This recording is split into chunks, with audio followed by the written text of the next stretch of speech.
Hello, hello, hello, hello mga ka-training. Good morning, good afternoon, at good evening.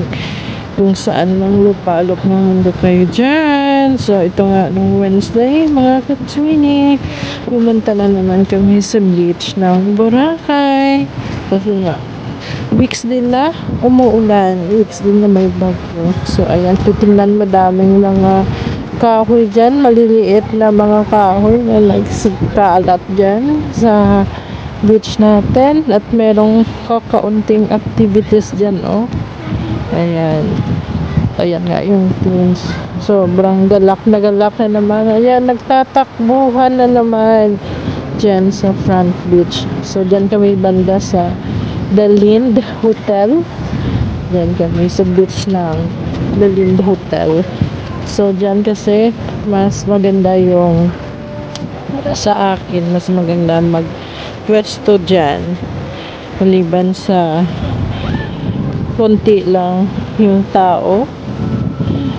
Maganda din yung, madami kang pwedeng pwestuhan. So, hindi crowded. At kahit peak season, maganda pa rin dyan. Kasi medyo dulo na. Yes, dyan kami banda sa lusutan ng Robinson.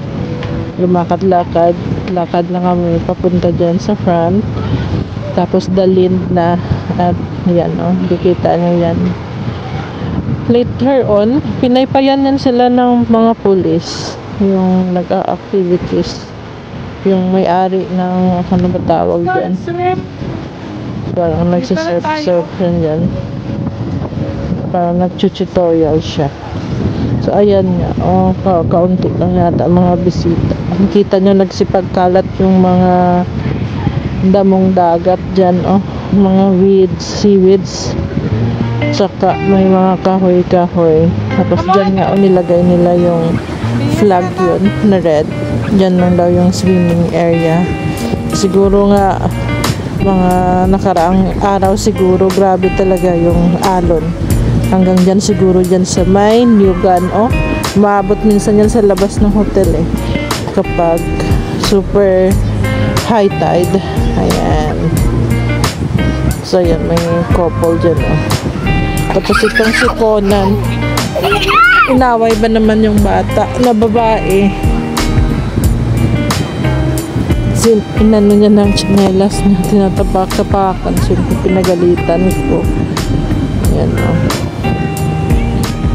Tapos yes, madami dyan. Dyan na yung The Lind. So si Dada Makoy ilang beses na nagkasal dyan sa The Lind. Last week yata dyan din siya kasal pa sa The Lind. Basta ilang beses na sa dyan nagkakasal sa The Lind.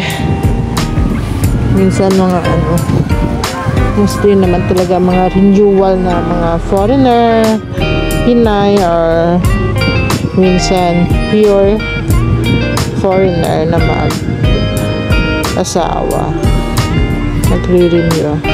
renewal sila, mga mayayaman. So wala silang pera, gusto lang nila mag-renewal of vows kasama ng sunset. Parang wala namang kasal dyan na umaga, eh. Pag, ayan nga si Calum, oh, ko dyan siya sa ibaba ng lifeguard ba dyan na post yan, poste ng mga lifeguard yata yan dyan. So dyan pala sa The Lind, guys, mas okay kasi may lifeguard dyan na posting. Ewan ko lang kung meron that time. Meron siguro. Tambayan din sa baba yan ng mga tourist guide, yung mga kung ano-ano na lang yung activities nila, lalo na low season ngayon. So minsan sila offer na mag-picture sa couple, bigyan sa ng 100 or 50, diba, kaysa wala ka namang gawin. Dati talaga dito grabe yung kita ng mga tourist guide. Ang daming license agency na nagbubook ng mga Chinese, Korean, international, western people. Sobrang masasabi ko dati talaga 15 years ago, grabe yung kitaan.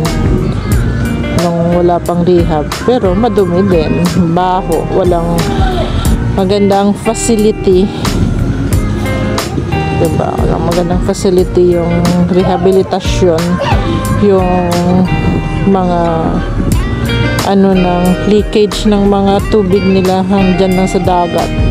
Sa isang baho, ewan ko saan galing yung mga leakage ng tubig, kung sa kusina ba yun or sa CR nila, di ba, yak.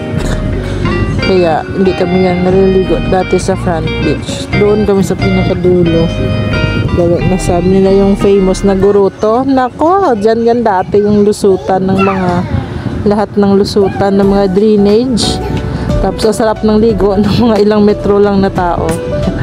Siguro hindi kasi sila taga Boracay. Pero ngayon, masasabi mo naman ngayon na mas malinis. At yung mga drainage nila, isang linya lang ngayon. So, thank you guys for watching. Huwag kalimutan mag-like, subscribe, at share ng ating video. Bye-bye!